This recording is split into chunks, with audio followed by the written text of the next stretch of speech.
Hello, Mr. Montalvo here, U.S. History, and today we're taking a look at Unit 5, Lesson 1, Day 4, the Erie Canal. Our objective is to examine the Erie Canal as a gateway to westward expansion that resulted in economic growth for New York State, economic opportunities for Irish immigrants working on its construction, and its use by religious groups such as the Mormons to move westward. Now, an important key term to understand what we're going to be discussing today is that of a canal. A canal is a channel dug by people, then filled with water to allow boats to cross a stretch of land. Now, the foreign policies of President James K. Polk involving Texas, California, and Oregon Territory were all efforts in fulfilling the goal of manifest destiny, that idea that the United States has the right to expand from East Coast to West Coast. The steam engine invented by John Fitch in 1787 allowed boats to move much more quickly. Robert Fulton in 1807 launched a steamboat service, the Claremont, on the Hudson River. The construction of canals and roads led to the expansion of trade between Midwestern farmers and Eastern merchants. In 1817, work on the Erie Canal began. It was an immense project of 350 miles, completed in 1825.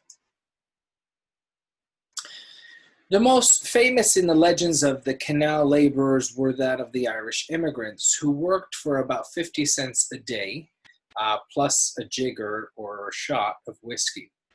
Local populations also provided unskilled labor, as well as German and Welsh immigrants. The workers lived in the edge of subsistence, making just enough to survive.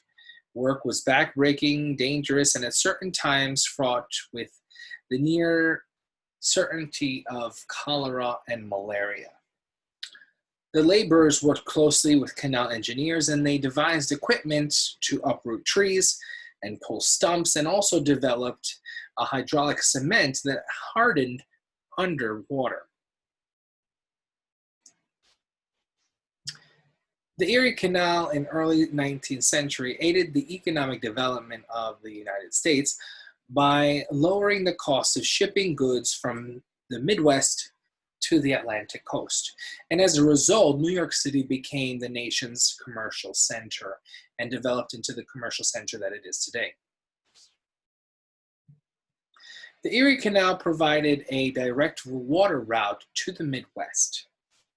The canal triggered large-scale immigration to sparsely populated frontiers, so the moving within the same nation.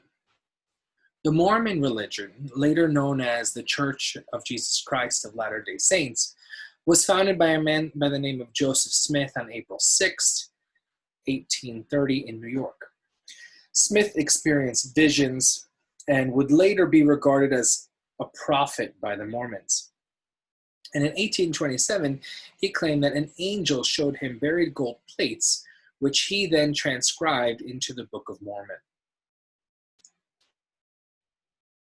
Many of the religion's early followers were drawn from the underclass or the lower class, who missed out on the prosperity brought by the canal. The new waterway, though, proved to be the 19th century's information superhighway that aided with the spread of the new religion. Persecution of the Mormons led to the subsequent moves westward for the church, first to Ohio, then to Missouri, and then to Illinois.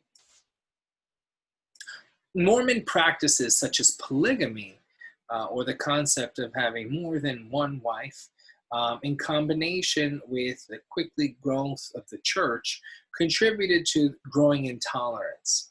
Hostilities broke out, and on June 27, 1844, Joseph Smith and his brother Hyrum were killed by an angry mob. They migrated to the area around Salt Lake, the Great Salt Lake in present-day Utah.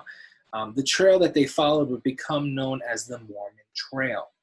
Now, why around the Great Salt Lake? They tried to find the area that was least desirable. Not much could grow around a salt lake. And so that meant the area around it was not desirable for farmland, for agriculture.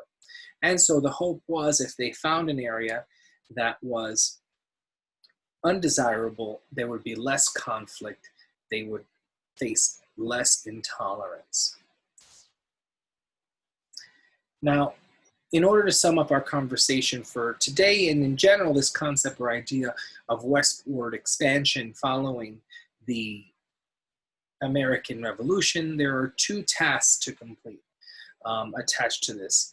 The first is the use of evidence, taking a look at various sources revolving the Erie Canal, and the second is a constructive response set based on westward expansion, discussing the various aspects that we have discussed so far, analyzing primary and secondary source texts.